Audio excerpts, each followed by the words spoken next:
Kompas Bisnis hadir untuk Anda bersama saya Asri Gunawan. Saudara, 20 Januari 2025 bukan hanya sejarah bagi Amerika Serikat, tetapi juga lembaran baru bagi dunia. Kita sama-sama ambil nafas dulu, dengar baik-baik. Donald Trump kembali dilantik sebagai Presiden Amerika Serikat untuk kali kedua. Yes, Amerika Serikat kembali di bawah kendali Donald Trump. Tapi apakah hanya Amerika Serikat saja yang berada dalam genggaman Trump? Secara tidak langsung, dunia juga iya loh, lewat kebijakan-kebijakan yang berdampak langsung. Lalu apa karakter Trump yang bisa dipelajari di masa lampau saat ia menjabat pertama kali sebagai Presiden Amerika Serikat di tahun 2017? Jawabannya adalah tarif.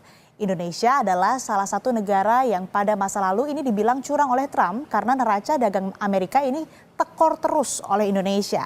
Nah, Indonesia tidak sendiri saudara, ada negara-negara lain yang Trump ini nggak suka menjadi Presiden Amerika Serikat lagi.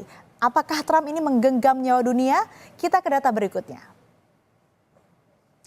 Cinta mati pada tarif. Watak dan karakter Trump sudah terkenal lewat caranya memimpin Amerika Serikat selama 4 tahun lamanya, berakhir 4 tahun lalu. Tarif adalah peluru yang hampir selalu dipakai Trump bagi banyak negara mitra dagang. Saat kampanye saudara janjinya sama. Tarif adalah kunci yang diyakini membuat Amerika berjaya di peta dagang dunia. Tetapi peluru ini membuat meriang banyak negara di dunia karena kena imbas. Lalu apa janji Trump? Pertama, getok tarif 100% bagi negara yang sepakat meninggalkan dolar Amerika Serikat. Kemudian BRICS adalah negara yang berencana memutus ketergantungan pada dolar. Di Januari ini Indonesia bergabung ke BRICS. Nah, itulah kenapa Kompas Bisnis juga bilang Indonesia ini punya nyali besar menghadapi Amerika meski ini pasti dengan strategi. Lalu siapa musuh bebuyutan Trump? Mudah sih jawabnya, Tiongkok. Nah, Trump ini akan menaikkan tarif impor barang asal Tiongkok jadi 60% secara umum, bahkan menjadi 100% khusus untuk produk otomotif. Kalau Tiongkok kena getok, sudah pasti dua pilihannya nih. Balas Trump sembari cari pasar baru juga, kemudian Kanada dan Meksiko juga akan digetok tambahan tarif 25%. Trump juga punya sentimen negatif pada dua negara ini loh karena masalah jasa. Pada dunia, Amerika sempat rekor defisit terdalam di Juli 2024 di 78,8 miliar dolar Amerika Serikat. Watak Trump ini memantik hitungan Bank Dunia. Kita akan lihat data berikut ya saudara. Bank Dunia langsung mengingatkan Amerika secara spesial mengingatkan Trump. Kalau Trump benar-benar menjalankan kenaikan tarif impor sebesar 10% dari mitra dagang global, yang terjadi adalah ekonomi dunia ini akan berkurang 2,7%. Lebih parah jika negara yang digetok tarif tinggi membalas, maka ekonomi dunia ini juga bisa tertekan sampai 0,3% poin. Inilah kenapa judulnya, apakah Trump juga menggenggam nyawa ekonomi dunia? Dampak apa yang terjadi pada Indonesia kalau perang dagang di dunia kembali terjadi? Ekspor akan melemah karena permintaan global juga menurun. Banyak negara saling mengeluarkan kebijakan proteksi. Trump ini dulu pernah bilang Indonesia curang. Bagaimana hubungan dagang antara Indonesia dan Amerika? Kita lihat data berikutnya. Kami ambil data terbaru milik Badan Pusat Statistik sampai November 2025. Amerika adalah penyumbang surplus terbesar perdagangan non-migas bagi Indonesia. Sederhananya Indonesia ini menang banyak karena ekspor ke Amerika Serikat. Kita lihat saudara, di tahun 2023 bulan November ini surplus dagang Indonesia non-migas atau angkanya ini adalah 1,24 miliar US dollar. Kemudian di bulan Oktober tahun 2024 nilainya adalah sebesar 1,52 miliar US dollar dan di tahun 2024 juga tahun yang sama tapi di bulan yang berbeda, di bulan setelahnya di bulan November ini sebesar 1,58 US dollar. Lihat kan datanya, dari tahun ke tahun selalu naik, bahkan secara bulanan juga naik. Kekhawatiran Trump ini untuk kasih kebijakan yang enggak-enggak ke dunia ini bisa tercermin dari pergerakan rupiah. Nah, kita lihat seperti apa pergerakan rupiah di data berikutnya. Kalau kita lihat grafiknya saudara, naik turun ya. Di tanggal 27 Desember 2024, kurs ini sebesar 16.251.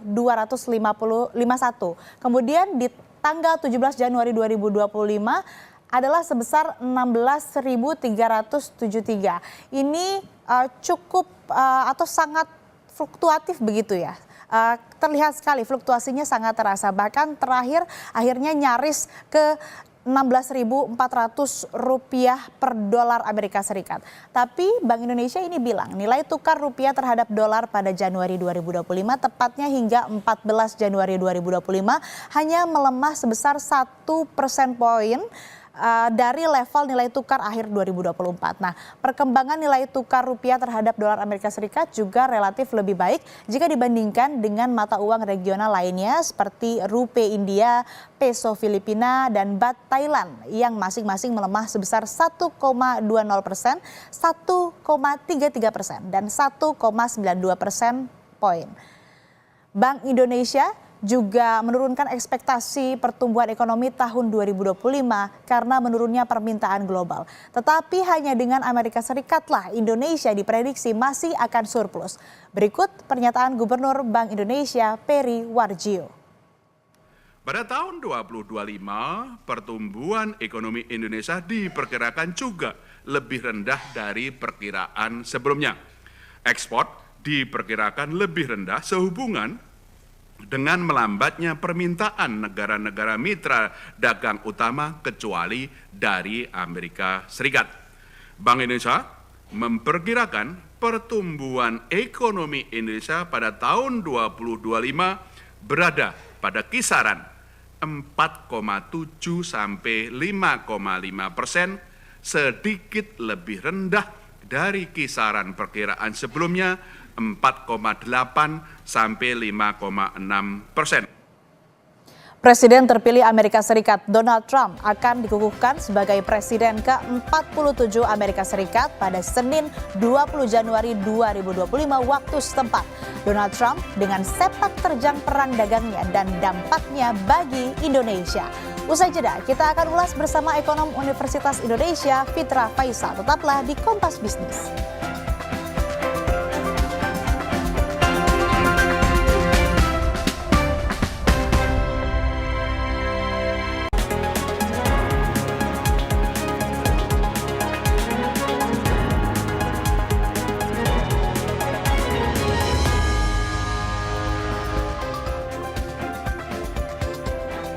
Presiden terpilih Amerika Serikat Donald Trump akan dikukuhkan sebagai Presiden ke-47 Amerika Serikat pada Senin 20 Januari 2025 waktu setempat. Donald Trump dengan sepak terjang perang dagangnya dan dampaknya bagi Indonesia. Kita akan ulas bersama ekonom Universitas Indonesia Fitra Faisal. Selamat pagi Mas Fitra, apa kabar? Selamat pagi Mbak Asri, kabar baik. Mas, ini kan Trump kembali jadi presiden. Bank Dunia ini menurunkan prospek pertumbuhan global kalau perang dagang ini atau perang tarif kembali pecah. Nah, jadi gimana nih proyeksi ekonomi Indonesia di tahun ini? Di angka berapa, Mas Fitra? Ya, kalau dalam tafsir Protagorean, hidup itu kan relatif ya. Kalau kita melihat perspektif Trump itu juga pasti ada risiko dan peluang. Untuk Indonesia sendiri sebenarnya kalau kita melihat pertumbuhan ekonomi di tahun ini, tahun 2025 ini masih cukup resilient ya. Masih bisa di atas 5%. Kita atau forecast teknikal kami itu masih menunjuk angka 5,05% ya. Dan bahkan bisa 5,1% kalau memang pemerintah mampu untuk kemudian mengelola fondasi ekonomi domestik dengan baik. Tetapi tentu ada peluang juga untuk kemudian itu anjlok di bawah 5% karena sudah ada beberapa lembaga di internasional ya, tidak hanya World Bank tapi juga ada beberapa lembaga yang lain seperti misalnya Nomura, dan saya juga melihat Fitch Rating yang mana itu mengekspektasikan ekonomi Indonesia itu 4,9%. Nah, jauh di bawah target pemerintah yang 5,2% di tahun ini. Nah, salah satu pemicunya tentunya juga guncangan global ya yang bisa jadi disebabkan oleh Trump. Karena ketika Trump terpilih ya semenjak dari bulan November, kita sudah melihat tekanan demi tekanan ya terjadi di emerging markets. Bahkan foreign fund sekarang posisinya adalah sudah menganggap bahwa emerging markets ini menjadi lebih berisiko dibanding sebelumnya. Nah, ini adalah tantangan-tantangan yang harus kita ambil atau kita lihat di jangka pendek. Nah, kenapa bisa seperti itu sih sebenarnya? Kalau untuk perekonomian domestik Amerika Serikat sendiri, sebenarnya di tangan Trump itu ada posisi untuk yang lebih baik di tahun 2025 ya, dengan Make America Great Again dan kebijakan-kebijakan fiskal ekspansif ala Trump itu pasti akan memicu pertumbuhan ekonomi di Amerika Serikat. Tetapi masalahnya ketika Amerika Serikat tumbuh, itu menyedot sumber daya dari emerging markets juga. Jadi foreign fund sekarang sudah melihat bahwa prospek pertumbuhan ekonomi Amerika Serikat sedang di jangka pendek ini itu meningkat ya, sehingga kemudian mereka mengambil alih ya kepemilikan modalnya di emerging markets, terutama dari sisi portofolio, kembali lagi deras masuk ke Amerika Serikat. Di sisi yang lain kita juga melihat bagaimana kebijakan-kebijakan ala Trump ini juga akan memicu inflasi. Nah, ini juga yang kemudian membuat the Fed itu sepertinya agak setengah hati ya untuk menurunkan suku bunganya di tahun 2025 ini. Dari sebelumnya ekspektasinya adalah 5 kali penurunan suku bunga, ini kemudian dari risalah yang kita lihat di bulan Desember kemarin, mereka masih sangat antisipasi faktor inflasi sehingga forecastnya untuk the Fed itu maksimum 2 kali. Bahkan bisa jadi tidak menurunkan suku bunganya sama sekali, melihat dari prospek inflasi dari Amerika Serikat itu sendiri. Dan pada akhirnya kita melihat kenapa rupiah ini tertekan, karena dengan demikian maka bond market di US kalau kita lihat semenjak dari bulan November itu yieldnya naik terus. Ketika yieldnya naik terus berarti ini kemudian memiliki semacam ruang sedot ya untuk kemudian tadi emerging market selain memang menuju safe haven US prospek pertumbuhan ekonomi tinggi, tetapi juga dari sisi return dari bond yield itu juga meningkat juga seiring dengan terpilihnya Trump. Ini juga kemudian memperparah ya kondisi rupiah. Nah, kemarin sebenarnya Bank Indonesia sudah memutuskan untuk menurunkan suku bunganya dan kita juga sempat khawatir bahwa ini akan mengacaukan prospek rupiah ya di jangka menengah panjang. Tetapi untungnya inflasi di Amerika Serikat kemarin masih sesuai dengan perakiraan. Tetapi tidak ada yang bisa mengantisipasi nanti apa yang Trump katakan ya di setelah inaugurasi ini itu yang bisa jadi memicu gejolak pasar. Dan tentunya yang sangat kita khawatirkan adalah bagaimana jika Trump kemudian memang betul-betul mengeksekusi ya kebijakan-kebijakan tarifnya ya terutama terhadap China, itu pasti akan ada disrupsi dari rantai pasok dunia juga gitu, Mbak Asri. Bicara soal kebijakan, sebetulnya apa sih kekuatan ataupun juga kelemahan kebijakan tarif ini sampai seakan-akan Trump ini seperti cinta mati begitu, Mas Fitra? Ya, berbeda dengan Biden dan juga Obama ya sebelumnya, bahwa kita masuk ke klaster Demokrat, mereka kebijakan-kebijakan adalah kebijakan-kebijakan yang sifatnya lebih multilateral. Bagaimana Obama dulu dengan Trans-Pacific Partnership dan juga Biden dengan Indo-Pacific Economic Framework, dua-duanya sama-sama kebijakan multilateral, tapi kebijakan yang sebenarnya juga ingin menandingi China, ya, tetapi secara tidak langsung. Tetapi Trump sama sebenarnya bagaimana stance Amerika Serikat selama ini semenjak tahun 2000-an awal itu selalu sama dengan China, yaitu ingin berkompetisi. Bedanya kalau Demokrat lewat jalur multilateral seperti yang saya sampaikan tadi, bagaimana Trans-Pacific Partnership dan Indo-Pacific Partnership Economic Framework itu tadi tidak melibatkan China, tetapi melibatkan negara-negara Indo-Pasifik dan juga negara-negara Asia yang lain. Artinya dia ingin berkompetisi dengan China. Tetapi Trump lewat jalur bilateral. Nah, senjata bilateral itu adalah lewat jalur tarif, gitu kan. Jadi ala koboi. High Noon. Jadi memastikan bagaimana negara-negara lain secara bilateral itu mampu untuk kemudian bernegosiasi secara keras dengan Trump. Memang ini di satu sisi ada risikonya, tetapi di sisi yang lain kalau kita kembali lagi kepada periode pertama Trump, di akhir-akhir periode Trump itu kita sebenarnya Indonesia hampir saja membuat semacam limited trade deals ya dengan strategi-strategi bilateral yang tadi Trump lancarkan. Memang dia mengancam, tapi di sisi yang lain selalu membuka peluang negosiasi. Sehingga bisa jadi ini menjadi peluang kita juga ya untuk kemudian masuk ke Trump. Di sisi yang lain juga ada peluang juga kita ketika Trump itu terlalu keras dengan China, maka kita bisa saja menjadikan Indonesia sebagai basis kawasan yang mengelola produk-produk China, intermediate goods yang masuk ke Indonesia, sementara kita juga bisa memiliki peluang untuk re-export kepada Trump, kepada Amerika Serikat, yang mana Trump ini sepertinya tidak atau belum menganggap Indonesia sebagai ancaman. Nah, kalau kita melihat bagaimana Pak Prabowo ketika Trump itu sudah terpilih ya setelah di bulan November menelepon menyatakan penghormatannya, menyatakan selamat, dan itu juga kalau kita lihat dari sisi subliminal apa yang disampaikan Pak Prabowo ketika ya apa namanya mengafirmasi apa yang disampaikan oleh Trump ya selama telepon-teleponan itu sedikit banyak kemudian memposisikan diri sebagai bukan ancaman. Dan itu merupakan strategi Indonesia untuk juga masuk kepada apa Amerika Serikat. Jadi kita berteman dengan China, kita juga berteman dengan Amerika Serikat, dan tentunya strategi berbeda-beda. Ketika strategi kita meninggikan diri dia dengan Amerika Serikat, maka itu adalah bisa jadi persepsi buruk ya, karena kita dianggap sebagai ancaman. Tapi apa yang dilakukan oleh Pak Prabowo adalah mengafirmasi apa yang dikatakan Trump, ya yes sir gitu kan. Itu suatu hal yang menurut saya itu suatu strategi yang khusus ya, yang memang ditunjukkan oleh Pak Prabowo kepada Trump. Nah, ini menurut saya menarik ya, karena dengan demikian maka kita tetap bisa untuk tetap menjalankan politik bebas aktif kita. Meskipun kita sudah masuk BRICS ya, tapi BRICS menurut saya bukan merupakan apa namanya suatu kemunduran buat kita, karena pada saat yang bersamaan kita kan sebenarnya juga sedang submit OECD. Pun demikian, sebenarnya dengan Trump itu yang dijalankan strateginya adalah bukan strategi lewat multilateralism atau regionalism, meskipun kita dengan BRICS, tapi kita masih bisa menjaga hubungan kita secara bilateral dengan Trump ya, dengan Amerika Serikat.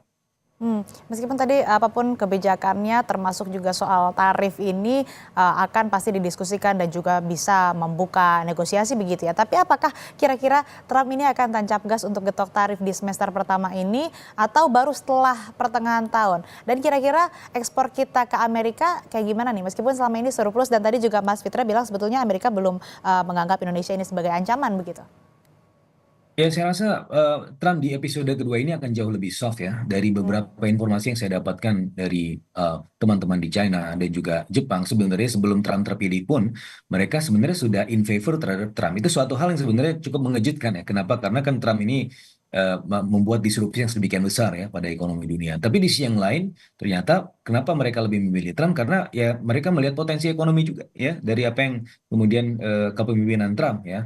Mereka sudah tahu bahwa Trump itu akan bernegosiasi secara keras, tapi ya itu adalah bagian dari permainan juga, dan mereka sudah mampu untuk kemudian membaca itu dan membaca bahkan ruang-ruang ekonomi di balik itu. Yang kita patut sepakati ya, di zaman Trump itu tidak ada em, perang fisik ya, dan itu juga yang kemudian bisa kita lihat nanti ke depan. Dan berikutnya adalah pendekatan Trump dengan China sepertinya akan jauh lebih soft. Bagaimana TikTok misalnya, ini sebagai salah satu indikator ya. TikTok di zaman Biden itu sudah di-ban, tapi di zaman Trump itu dibuka lagi ruang negosiasinya. Bahkan kemarin itu sempat tutup sama sekali, nggak bisa diakses. Trump yang bilang bahwa ya TikTok dibuka lagi di zaman saya. Dan itu kemudian ada peluang negosiasi kan. Berarti kalau kita lihat ada ruang-ruang ekonomi yang bisa jadi tumbuh. Karena biar bagaimanapun Trump itu adalah negosiator, Trump itu adalah businessman, dan itu juga kemudian ruang-ruang yang mungkin kita bisa dapatkan ya. Indonesia bisa masuk ke sana, dan juga tentu masih bisa kemudian menjaga pertemanan dengan negara-negara lain gitu.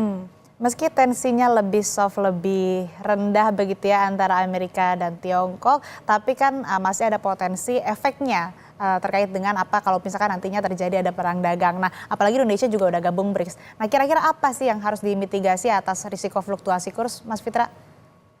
Saya rasa yang terjadi adalah fluktuasi kurs itu bisa terjadi di jangka pendek, tapi di jangka menengah panjang mungkin akan terjadi semacam keseimbangan baru yang lebih baik begitu ya. Nah, di jangka pendek sebagaimana yang saya sampaikan tadi, karena persepsi ruang pertumbuhan di jangka pendek ada di Amerika Serikat, maka dana tersedot ke sana. Sehingga itu yang kemudian menipiskan ruang mata uang emerging markets ya, tidak hanya di Indonesia terhadap dolar Amerika Serikat, tapi rata-rata emerging markets itu memang terdepresiasi mata uangnya, karena memang sekarang sumber utama pertumbuhan ekonomi dunia itu bisa jadi berasal dari Amerika Serikat dengan kebijakan-kebijakan ultra ekspansifnya.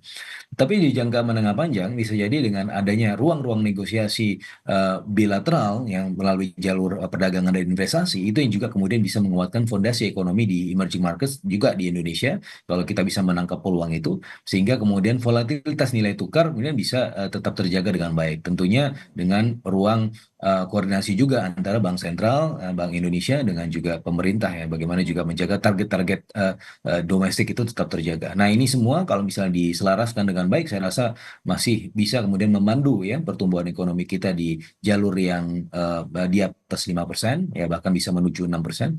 Dan di sisi yang lain, inflasi dan juga prospek kemudian nilai tukar masih tetap terjaga gitu. Tapi saya masih melihat bahwa forecast kita ya untuk nilai tukar di tahun ini memang tidak akan masuk kembali ke 15 ribuan.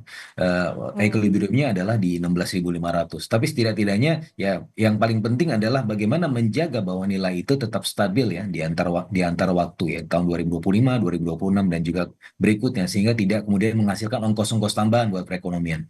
Karena tahun lalu salah satu sumber yang menekan ya industri kita adalah dari sisi ongkos produksi yang juga salah satunya dari volatilitas nilai tukar. Nah, ini juga perlu kita jaga ya di zaman post inauguration dari Trump ini.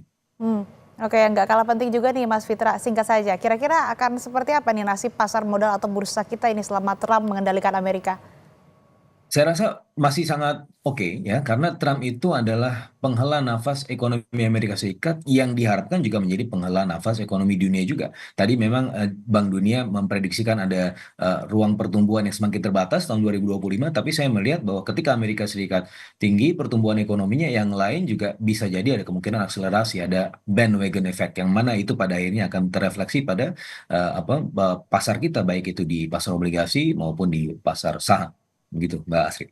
Baik, artinya dengan kembali terpilihnya Trump sebagai Presiden Amerika Serikat untuk periode kedua ini, prediksi ataupun juga yang bisa dibaca ini mungkin antara perang dagang ataupun juga potensi perang dagang dengan Tiongkok ini akan lebih soft. Kemudian kalau dampaknya terhadap Indonesia tadi kurs masih terjaga, kemudian juga terkait dengan pasar modal ini masih oke-oke aja begitu ya. Tapi memang harus diwaspadai khususnya juga tadi soal kebijakan getok tarif begitu yang ini akan tentunya berdampak meskipun selama ini selalu masih surplus begitu ekspor yang dilakukan oleh Indonesia ke Amerika. Baik, terima kasih Mas Fitra Faisal, ekonom Universitas Indonesia telah bergabung bersama kami di Kompas Bisnis. Sehat selalu.